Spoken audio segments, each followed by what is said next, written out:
철로역정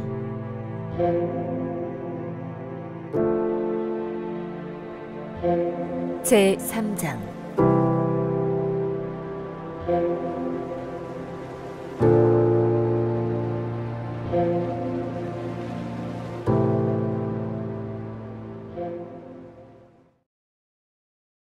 꿈에서 보니 크리스찬이 가르는 오두막길은 양쪽으로 담이 둘러져 있는데 담의 이름은 구원이었다.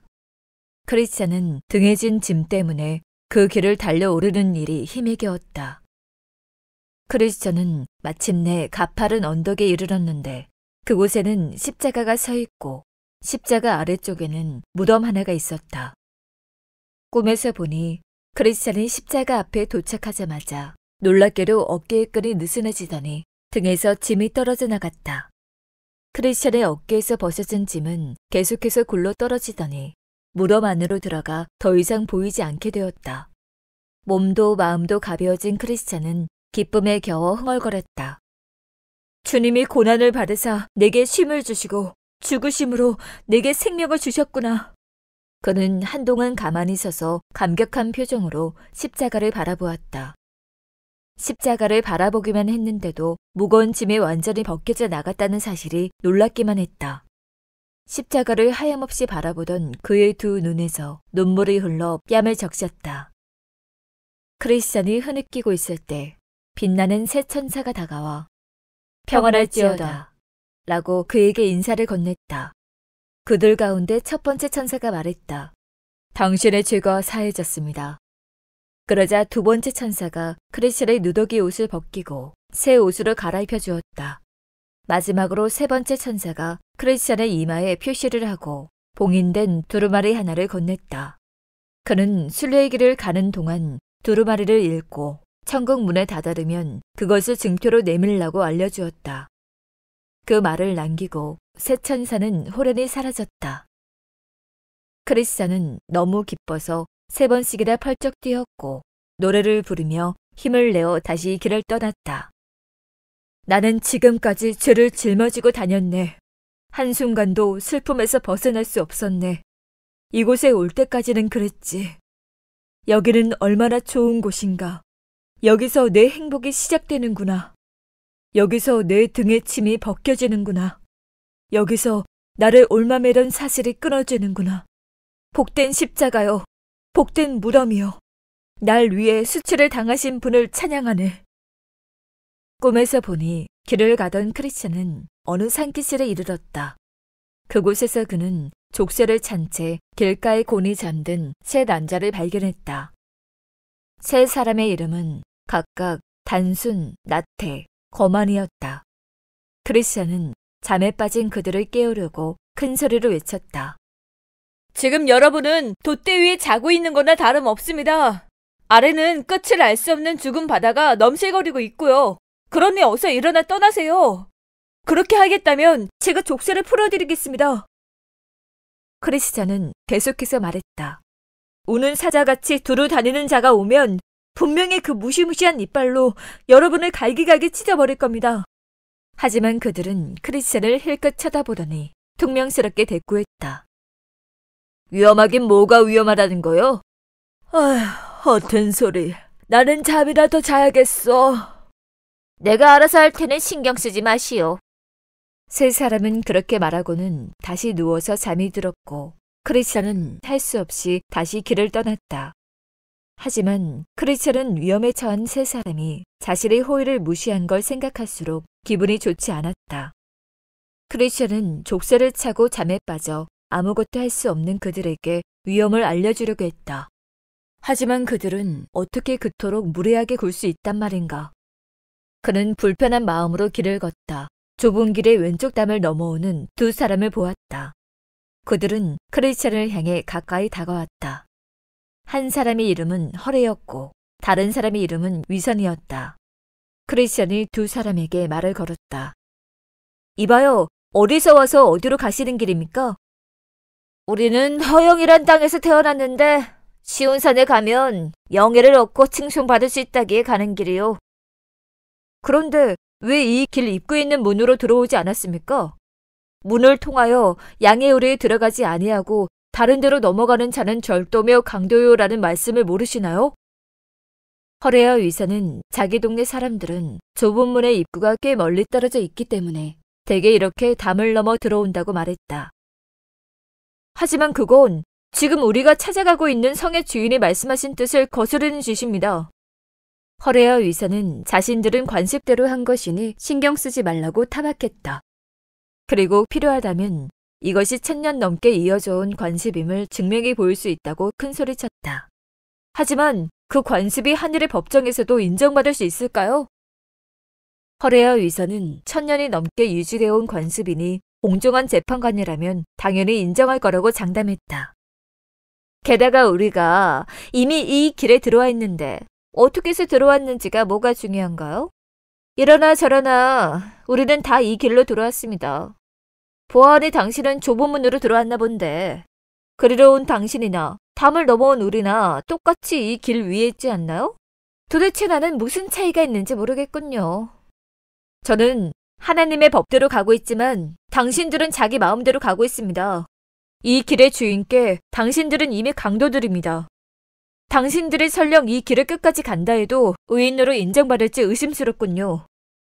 당신들은 주님의 지시 없이 제멋대로 들어왔으니 나갈 때도 주님의 자비를 기대하지 마십시오. 말문이 막힌 두 사람은 크리스찬에게 제 앞가림이나 잘하라고 쏘아붙이고 말없이 걷기 시작했다. 그러나 얼마 지나지 않아 두 사람은 뜬금없이 자기들도 크리스찬만큼이나 율법과 규례를 잘 지키고 있다고 말했다. 아무래도 사람들이 벌거벗은 몸이나 가리라고 준 옷 같은데 당신의 등에 걸친 그 옷 말고는 우리가 당신과 다른 게 뭐요? 당신들은 문으로 들어오지 않았기 때문에 율법의 행위와 규례로는 구원을 받을 수 없습니다. 그리고 내가 등에 걸친 이 옷은 내가 가는 곳에 주님께서 주신 것입니다. 당신들이 말한 것처럼 내 벌거벗은 몸을 가리라고 주신 것이죠. 이 옷은 그 전까지만 해도 겨우 누더기만 걸치고 있던 내게 주님이 보여주신 은혜의 징표입니다. 내가 천성문에 이르면 주님은 내 등에 걸친 이 옷으로 나를 알아보실 것입니다. 내게서 누더기를 벗기고 거저 입혀주신 이 옷으로 말입니다. 참, 당신들은 눈치채지 못했겠지만 내 이마에도 표시가 있습니다. 내 어깨에서 짐이 떨어져 나갈 때 주님의 가장 가까운 종 가운데 한 명이 내 이마에 찍은 것이죠. 한 가지 더. 봉인된 두루마리도 하나 받았는데 순례의 길을 걸으면서 읽으면 큰 위안이 될 거라고 했습니다. 아울러 천성문에서 그 두루마리를 통행증으로 제시하면 된다고 했죠. 하지만 당신들은 문으로 돌아오지 않았으니 이 모든 것이 없을 테지요.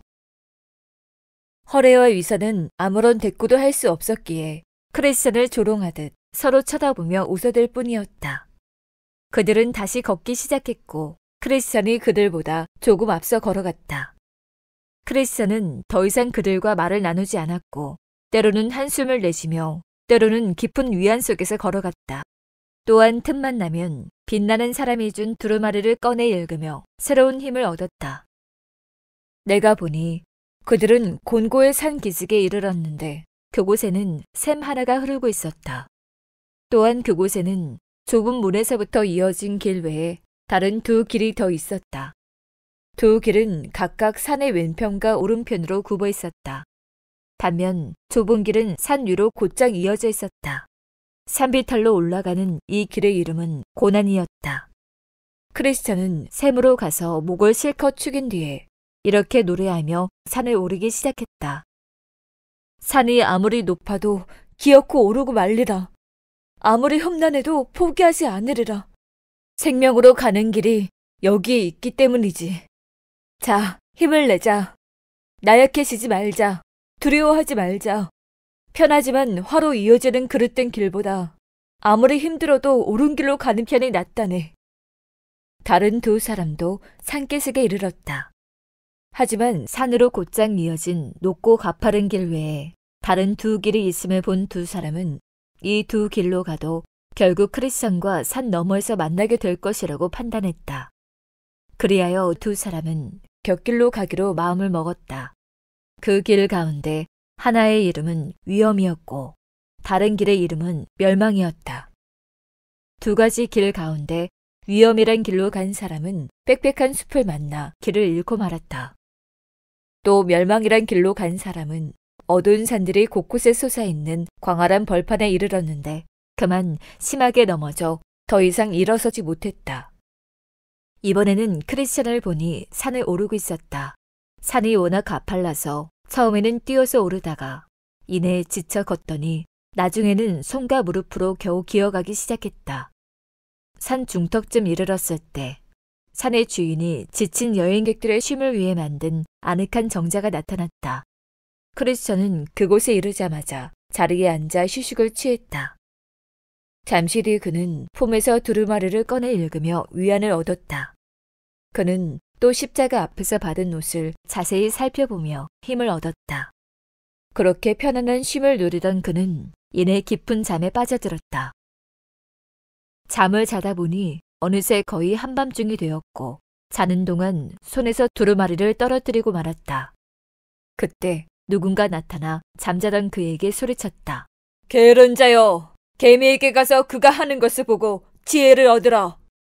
그 소리에 놀란 크리스천은 벌떡 일어나서 산꼭대기에 이를 때까지 발걸음을 재촉했다. 크리스천이 산 정상에 도착했을 때 반대편에서 허둥지둥 달려오는 두 사람이 보였다. 한 사람의 이름은 겁쟁이였고 다른 사람의 이름은 불신이었다. 반대 방향으로 달리시다니 도대체 무슨 일입니까? 크리스천이 묻자 겁쟁이가 대답했다. 우리도 이 험난한 산을 올라 쉬운 산으로 가고 있었죠. 하지만 산을 오를수록 도무지 위험이 끊이지 않아 결국 발걸음을 돌려 이렇게 되돌아가고 있습니다. 그렇습니다. 저 앞에서 자는 건지 깨어있는 건지 알 수 없는 사자 두 마리를 만났지 뭡니까? 생각만 해도 끔찍하지만 놈들에게 가까이 다가갔다면 아마 갈갈이 찢기고 말았을 겁니다.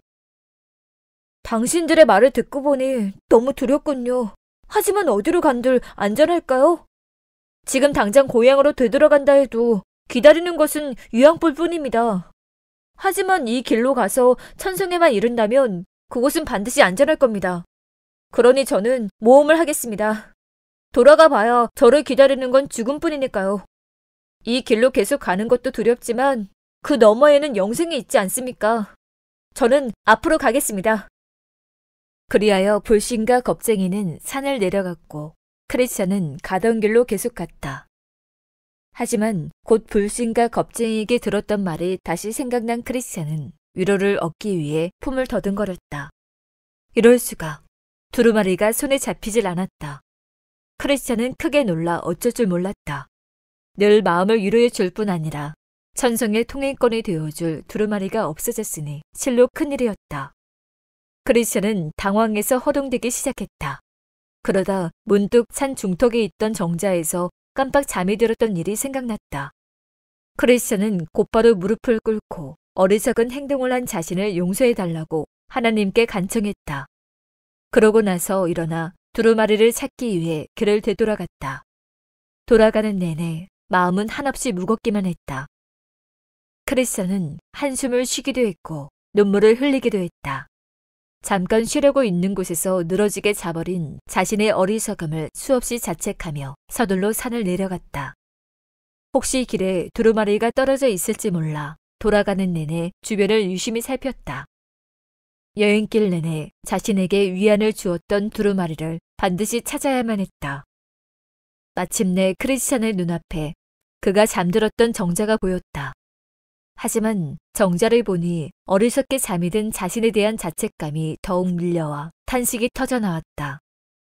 오호라, 나는 공고한 사람이로다. 대낮에 그렇게 늘어지게 자다니, 위험의 한복판에서 정신을 놓고 잠이나 자다니, 산의 주인께서 순례자들의 영혼의 안식을 위해서 지으신 정자에서 나는 겨우 육체의 편안을 도모했구나. 그래서 얼마나 많은 헛걸음을 했는가. 그 옛날 이스라엘 백성들과 똑같은 행동을 하고 말았구나.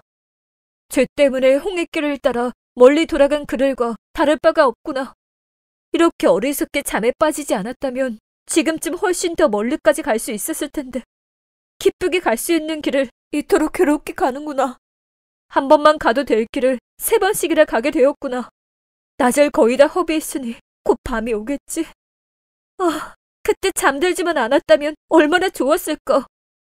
정자에 도착한 크리스찬은 한동안 그곳에 앉아서 눈물을 흘렸다. 겨우 마음을 추스린 그는 젖은 눈으로 나무 의자 아래를 살폈다. 그의 손에 잃어버렸던 두루마리가 닿았고 그는 떨리는 손으로 그것을 집어 재빨리 품에 넣었다. 두루마리를 다시 얻은 기쁨은 이루 말할 수 없었다. 생명의 확신을 주고 원하던 천성에 들어갈 수 있게 해줄 두루마리니 말이다.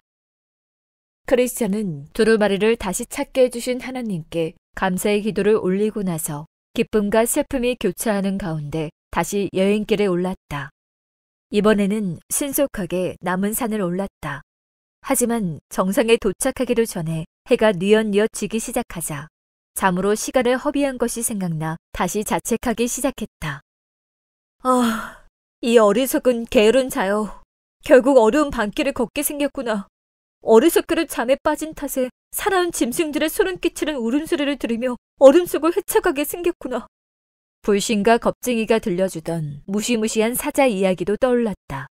먹이를 찾아 밤새 어슬렁거리는 짐승들이 어둠 속에서 나타나면 나는 도대체 어떻게 해야 할까? 나는 과연 갈갈이 찢기지 않고 살아서 나갈 수 있을까? 그렇게 하염없이 한탄하며 걷다가 문득 눈을 들어보니 저 앞에 아주 웅장한 저택이 보였다. 저택의 이름은 아름다움이었다. 크리스찬은 하룻밤 묵고 갈 생각으로 저택을 향해 서둘러 걸음을 옮겼다. 얼마 가지 않아 아주 좁은 길로 접어들었는데 그 길에서 200m쯤 떨어진 곳에 문지기의 오두막이 보였다. 그런데 그 좁은 길 앞에 사자 2마리가 버티고 서 있는 게 눈에 들어왔다. 불신과 겁쟁이가 말했던 그 사자들이었다. 사자들은 사슬에 묶여 있었지만 크리스찬은 사슬을 보지 못했다. 크리스찬은 겁이 덜컥 났다. 이대로 가다간 갈기갈기 찢겨 죽을 게 뻔해 보였다. 도망쳐 달아날까 하는 생각마저 들었다. 그때 파수꾼이라는 이름의 문지기가 겁을 먹고 달아날 것처럼 보이는 크리스찬을 발견하고 소리쳤다. 왜 그렇게 용기가 없습니까? 사자들은 사슬에 묶여있으니 두려워할 필요가 없습니다. 사자들은 믿음이 있는지 없는지 시험하려고 거기에 있는 것뿐입니다. 조심해서 한가운데로만 지나가면 아무런 해도 겪지 않을 것입니다. 크리스찬은 사자가 무서워 벌벌 떨면서도 문지기의 지시에 따라 조심스럽게 앞으로 걸어갔다. 사자들은 크리스찬을 금방이라도 잡아먹을 듯 으르렁거렸지만 과연 그의 털끝 하나 건드리지 못했다. 사자들 사이를 무사히 통과한 크리스찬은 손뼉을 치며 기뻐했다. 저택 문 앞에 이른 크리스찬이 문지기에게 말했다. 이곳은 어떤 집인가요?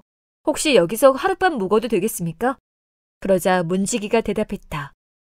이 집은 산의 주인께서 순례자들이 안전하게 쉬며 몸과 마음을 회복하려고 지으신 집입니다. 문지기는 크리스찬에게 어디서 와서 어디로 가는지 물었다. 저는 멸망의 도시에서 시온산으로 가는 길입니다. 해가 저물어 더 이상 길을 갈 수 없게 되었습니다. 하룻밤만 묵게 해주실 수 있을까요? 이름이 어떻게 되시나요? 지금은 크리스찬이지만 원래는 구제불능이었습니다.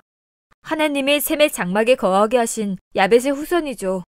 그런데 어쩌다 이렇게 늦은 시간에 오셨나요? 해가 이미 저물었지 않습니까? 좀 더 빨리 올 수도 있었는데 어리석게도 산 중턱에 있던 정자에서 골아 떨어지고 말았지 뭡니까. 그렇다 해도 이렇게까지 늦지는 않았을 텐데 잠을 자다가 제 통행증인 두루마리를 잃어버리고 그것도 모른 채 산 꼭대기까지 오르고 말았습니다. 그제야 두루마리가 없어진 줄 알고서 정신없이 왔던 길을 내려갔죠. 잠들었던 곳에서 겨우 그것을 찾느라 이제야 이곳에 이르게 된 겁니다. 그렇군요. 자, 이 댁의 자녀들 가운데 아가씨 한 분을 불러드리겠습니다. 아가씨가 당신의 이야기를 듣고 마음에 든다면 다른 가족을 소개해 주실 겁니다. 이것이 이 집안의 방식이죠. 그리하여 문지기가 초인종을 누르자 분별이라고 하는 진지한 얼굴의 아리따운 아가씨가 문을 열고 나와 무슨 일인지 물었다. 문지기가 대답했다. 이분은 멸망의 도시에서 시온산으로 가는 중입니다. 하지만 피곤하고 날도 이미 저물어 여기서 하룻밤만 묵기를 청하셨습니다. 그래서 아가씨가 이야기를 해보고 마음에 들면 허락해 드리는 것이 이 집안의 방식이라고 설명해 드렸죠. 분별은 그에게 어디로 와서 어디로 가고 있는지 물었고, 크리스찬은 자신이 어떻게 해서 이 길을 떠나게 되었는지 대답해 주었다. 그녀는 여정 중에 무엇을 보고 누구를 만났는지 물었고, 그는 그가 보고 만난 사람에 대해 이야기해 주었다. 마지막으로 그녀가 이름을 묻자 크리스찬은 이렇게 대답했다. 제 이름은 크리스찬입니다. 이 집은 산의 주인께서 순례자들이 안전하게 쉴 수 있도록 지으신 곳이라고 들었습니다. 그러니 부디 하룻밤만 묵어갈 수 있기를 간곡히 부탁드립니다. 분별은 크리스찬의 이야기를 듣고 빙그레 미소를 지었는데 눈가에는 눈물이 맺혀 있었다. 그녀는 잠시 뜸을 들인 뒤 다시 입을 열었다. 가족들을 2~3명 더 불러올게요. 그녀는 문 안으로 들어가 경건과 신중, 자비를 불렀다. 그들은 크리스찬과 잠시 대화를 나누더니 나머지 가족들도 데리고 왔다. 온 가족이 문 앞에 나와 크리스찬을 반겨주었다. 주님께 축복을 받으니요. 어서 오세요. 이 집은 산의 주인께서 형제님 같은 순례자를 위해 지으신 곳이랍니다. 크리스찬은 인사를 하고 그들을 따라 집 안으로 들어갔다. 크리스찬이 자리에 앉아 마실 것을 가져다 주었고 가족 가운데 몇 사람이 남아 저녁 식사가 준비될 때까지 크리스찬의 말동무가 되어주기로 했다. 그리하여 경건과 신중, 자비가 크리스찬의 옆에 앉아 대화를 나누었다. 선한 순례자님, 오늘 밤 저희가 이곳에서 지내게 해드렸으니 형제님도 저희의 부족한 견문을 넓혀주시면 감사하겠어요. 순례의 길에서 어떤 일을 겪으셨는지 이야기해 주시겠어요? 기꺼이 그렇게 하겠습니다. 이렇게 환대해 주시니 정말 감사할 뿐입니다. 어떻게 순례의 길에 오르신 건가요? 고향에 계속 머물다가는 멸망을 피할 수 없을 거라는 무시무시한 소리가 제 귀에서 계속 맴도는 바람에 도망치듯 고향을 빠져나왔습니다. 그렇다면 어떻게 해서 이 길까지 오시게 되었나요? 다 하나님의 은혜죠. 멸망의 두려움에 사로잡혀서 어디로 가야 할지 몰라 울며 벌벌 떨고 있을 때 우연히 한 사람을 만나게 되었습니다. 그분의 이름은 전도자였어요. 전도자께서 제게 좁은 문으로 가라고 알려주셨습니다. 그분이 아니었다면 절대 이 길로 오지 못했을 겁니다. 이 길을 따라 계속 오다 보니 이 집에 이르게 되었습니다. 혹시 해석자의 집은 들리지 않으셨나요? 네, 그곳을 지나왔습니다. 그리고 거기에서 평생 잊을 수 없는 것들을 보았습니다. 그 가운데 3가지는 지금도 생생합니다. 첫째는 마귀의 방해에도 불구하고 그리스도께서 사람들의 마음에 은혜가 지속되도록 일하시는 모습이었습니다. 둘째는 은혜를 맛보고도 계속해서 정욕을 따라 죄를 지어 하나님의 자비를 기대할 수조차 없게 된 사람이었고요. 그리고 셋째는 다가올 심판에 관한 꿈을 꾼 사람입니다. 그 사람에게서 꿈 이야기를 들으셨나요? 네, 들었습니다. 참으로 무서운 이야기였죠. 고통스러운 이야기였지만 듣기를 잘했다고 생각합니다. 해석자의 집에서 본 것이 그게 다인가요? 아닙니다. 웅장한 궁전도 보았답니다. 그곳에는 황금빛 옷을 입은 사람들이 있었습니다. 그때 한 용감한 남자가 문을 막아선 무장한 군사들을 뚫고 궁전 안으로 들어갔지요. 남자는 환영을 받고 들어가 영원한 영광을 얻었습니다. 제 가슴이 다 벅차더군요. 생각 같아선 그 선한 분의 집에 12달 내내 머물고 싶었지만 가야 할 길이 남았기에 눈물을 머금고 나왔습니다. 오시는 길에 또 무엇을 보셨나요? 얼마 가지 않아서 나무에 매달려 피를 흘리시는 분을 보았습니다. 그분을 바라보기만 했는데도 오랫동안 제 등에 매달려 있던 무거운 짐이 벗겨져 나갔죠. 허리가 휠 정도로 무거워서 괴로웠던 짐이 그분을 뵙는 순간 순식간에 떨어져 나갔습니다. 한 번도 경험하지 못한 일이기에 너무도 놀라웠습니다. 넋을 잃고 십자가를 바라보고 있는데 빛나는 새 천사가 제게 다가왔습니다. 그 가운데 한 천사가 제 죄가 용서를 받았다고 했죠. 그러자 또 한 천사가 제 누더기 옷을 벗기고 지금 입고 있는 이 수놓은 옷을 입혀주었습니다. 마지막 한 천사가 제 이마에 보이는 이 표를 찍고 이 봉인된 두루마리를 주었고요. 이 말을 마친 그는 품속에서 두루마리를 꺼내 보여주었다. 그 밖에도 보고 겪으신 일들이 많으실 것 같아요. 지금까지 말씀드린 것들이 가장 인상 깊은 일들이었습니다. 하지만 그 밖에 몇 가지 일들이 더 있었죠. 단순과 나태, 거만이라는 세 사람이 족쇄를 발에 찬 채 길가에서 자고 있는 모습을 봤습니다. 제가 깨우려고 해봤지만 소용이 없더군요. 또 허례와 위선이라는 사람이 담을 넘어오는 모습도 봤죠. 그들도 시온산으로 갈 것처럼 굴긴 했지만 제 말을 듣지 않고 가더니 금방 길을 잃고 말았습니다. 그건 그렇고 이 공고의 산에 오르는 일이 정말 힘들더군요. 이를 갈던 사자 옆을 바로 곁에서 지나는 일도 아찔했습니다. 정말이지 선한 문지기 양반이 아니었다면 아마 저는 포기하고 돌아갔을지도 모르겠습니다. 하지만 결국 이곳까지 오게 되었으니 참으로 하나님께 감사드립니다. 또한 저를 환영해 주신 여러분께도 정말 감사합니다. 이번에는 신중이라는 이름의 아가씨가 몇 가지 질문을 던졌다. 순례자님, 가끔 떠나온 고향이 생각나지 않으신가요? 물론 생각납니다. 하지만 떠올릴 때마다 드는 감정은 부끄럽고 불편한 마음입니다. 돌아가려고 마음을 먹었다면 얼마든지 돌아갈 기회도 있었죠. 하지만 지금 저는 더 좋은 본향, 곧 하늘에 있는 본향을 사모하고 있습니다. 그래도 아직 고향을 생각하고 그리워하는 마음이 남아있으시지 않나요? 그렇습니다. 하지만 정말이지 제가 원하는 바는 아닙니다. 특히 저를 비롯해서 고향 사람들이 모두 즐기던 정신적, 육신적인 생각을 버리기가 참으로 힘드네요. 물론 지금은 그런 생각을 할 때마다 즐겁기는커녕 괴롭습니다. 할 수 있다면 이런 악한 것들을 더 이상 생각하고 싶지 않아요. 저는 선한 일을 행하고 싶지만 제 안에는 어쩔 수 없이 악이 도사리고 있습니다. 그래도 때로는 그런 혐오스러운 죄들이 사라진 것처럼 느껴지시지 않나요? 그렇습니다. 물론 그런 경우가 드물기는 하지만 그런 일이 일어나는 순간이 제게는 얼마나 귀중한지 모릅니다. 어떨 때에 그런 혐오스러운 죄들이 사라진 것처럼 느껴지시나요? 십자가를 생각하거나 제 자수옷을 볼 때 그렇습니다. 제가 품에 지니고 다니는 두루마리를 들여다볼 때도 그렇고요. 특히 제가 향하고 있는 곳을 생각하면 마음이 편안해집니다. 순례자님이 시온산에 그토록 가시려는 이유는 무엇인가요? 십자가에서 죽으셨던 주님이 살아계신 모습을 보고 싶기 때문입니다. 지금까지 저를 괴롭혔던 모든 죄악이 그곳에서는 완전히 사라질 거라는 소망도 있고요.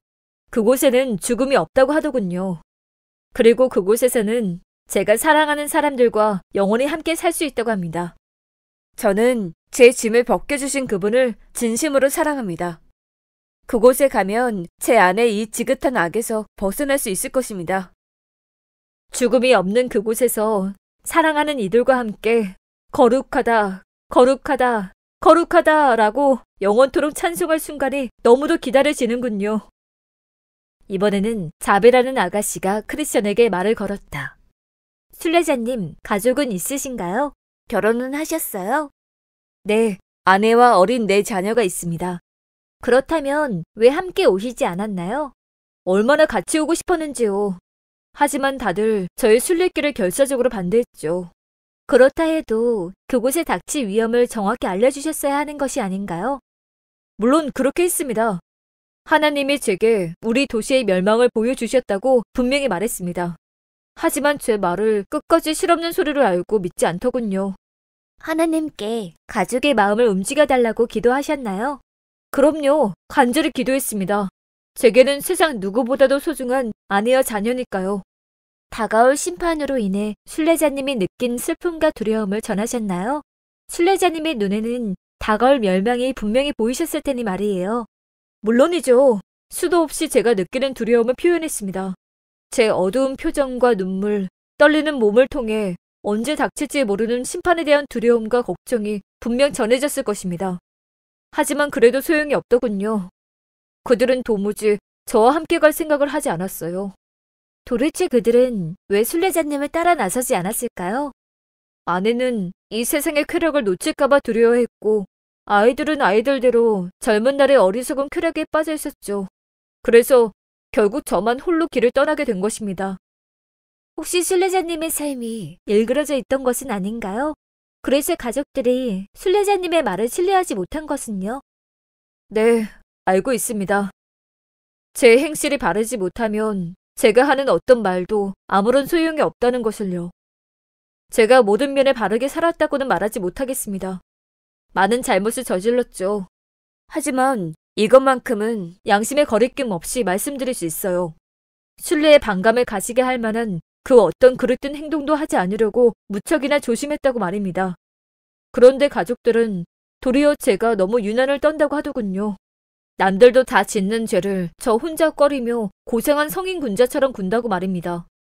하나님 앞에서 죄를 짓지 않고 사람들에게도 잘못을 행하지 않으려고 노력한 일이 비난이 되어 돌아올 줄은 생각지도 못했습니다. 순례자님의 말이 이해가 되는군요. 가인이 아벨을 미워한 이유도 자신의 행실은 악한데 동생의 행실은 의로웠기 때문이니까요. 아내와 자녀들이 그런 일로 순례자님의 말을 받아들이지 않았다면 그들이 선해지기란 힘들 것 같군요. 가족들의 필요부터 순례자님의 영혼을 구한 것만 해도 다행입니다. 꿈에서 보니 크리스천과 아가씨들은 저녁 식사가 준비될 때까지 앉아서 대화를 나누었다. 식사가 준비되자 그들은 식탁에 둘러앉았다.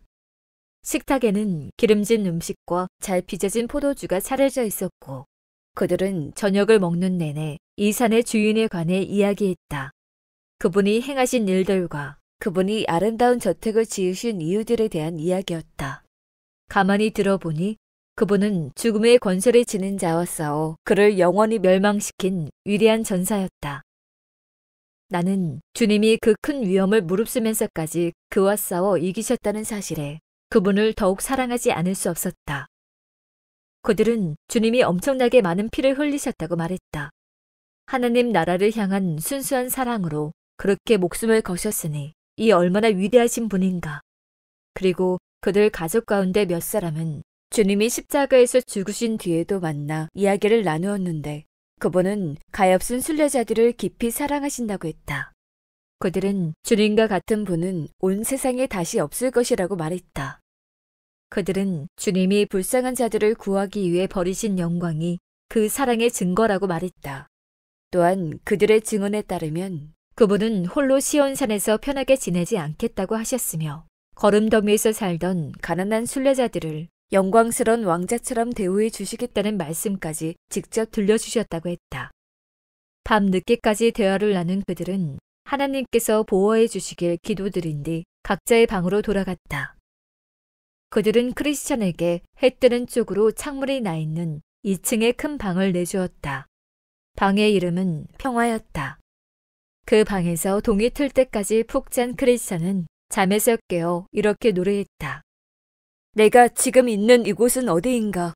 가엾은 순례자들에게 주님의 사랑과 돌봄을 허락하신 이곳. 하나님께 내 죄 용서받았으니 이미 천국 문 앞에 이른 것과 다름없다네. 아침이 오자 모두 일어나 전날 밤에 못다한 대화를 나누었다. 그들은 크리스찬에게 아름다운 저택에 있는 진귀한 것들을 꼭 보고 가라고 권했다.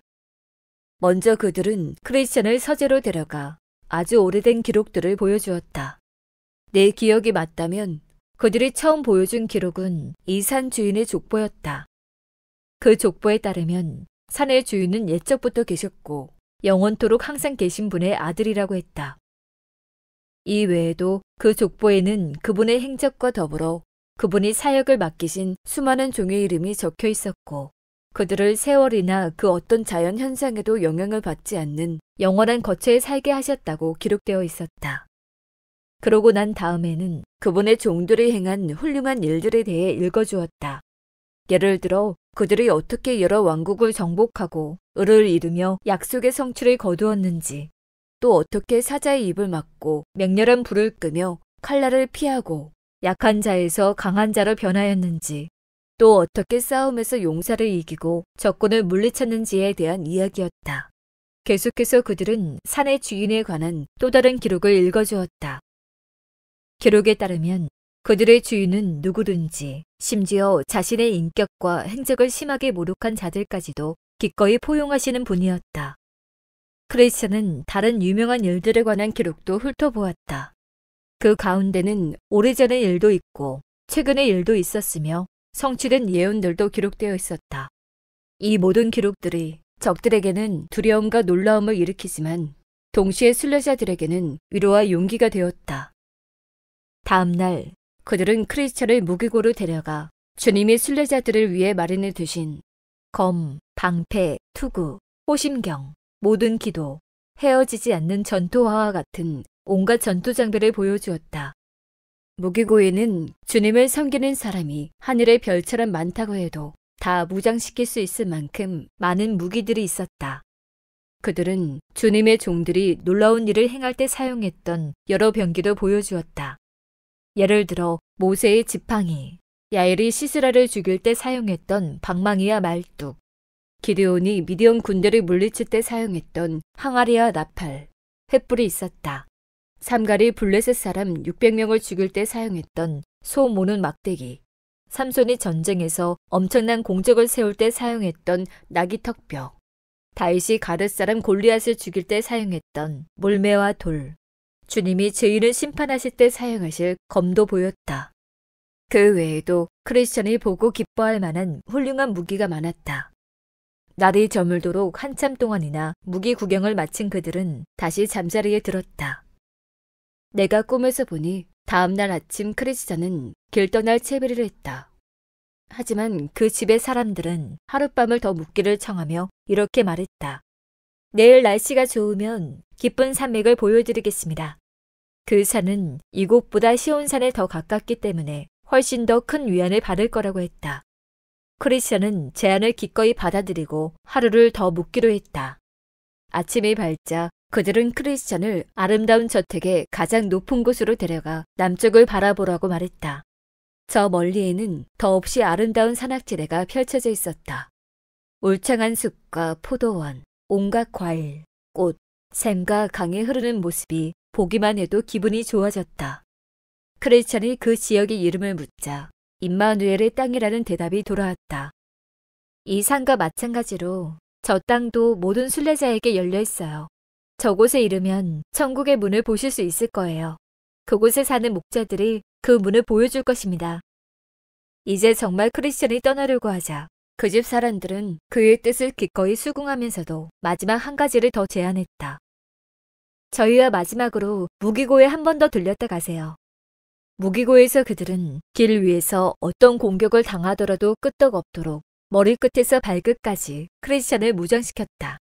그리하여 완전 무장을 한 크리스천은 그들과 함께 문 앞에 이르렀고 문지기에게 그동안 지나가는 순례자가 없었는지 물어보았다. 그러자 문지기가 있었노라고 고개를 끄덕였다. 그래요? 혹시 아는 사람이었나요? 이름을 물어봤더니 신실이라고 하더군요. 아, 그렇습니까? 제가 아는 사람이에요. 제 고향 사람으로 한 동네에 살았죠. 그는 지금쯤 어디까지 갔을까요? 아마 지금쯤이면 산 아래에 이르렀을 겁니다. 문지기님, 고맙습니다. 제게 친절을 베풀어준 당신에게 하느님이 함께하시고 날마다 더 큰 복을 내려주시길 기도하겠습니다. 드디어 크리스천이 길을 나설 준비를 마쳤다. 경건과 분별, 자비, 신중 자매들은 산 아래까지 배웅해 주려고 함께 길을 떠났다. 그들은 이전에 나누었던 이야기들을 계속하며 산 아래까지 내려올 수 있었다. 크리스천이 산 아래를 내려다보더니 말했다. 올라오는 것도 힘들었지만 내려가는 길도 만만치 않게 위험해 보이는군요. 맞아요. 겸손의 골짜기로 내려가는 길은 미끄러지지 않고 가기가 아주 어려운 길이죠. 그래서 저희가 함께 가겠다고 나선 거랍니다. 신중히 말했다. 크리스천은 아주 조심조심 내려갔지만 결국 한두 번 미끄러지고 말았다. 그때 꿈에서 보니 산 아래에 이르자 이 선한 벗들은 크리스천에게 빵 한 덩이와 포도주 한 병, 건포도 한 송이를 건넸다. 그 선물을 받아든 크리스천은 순례의 길을 이어갔다.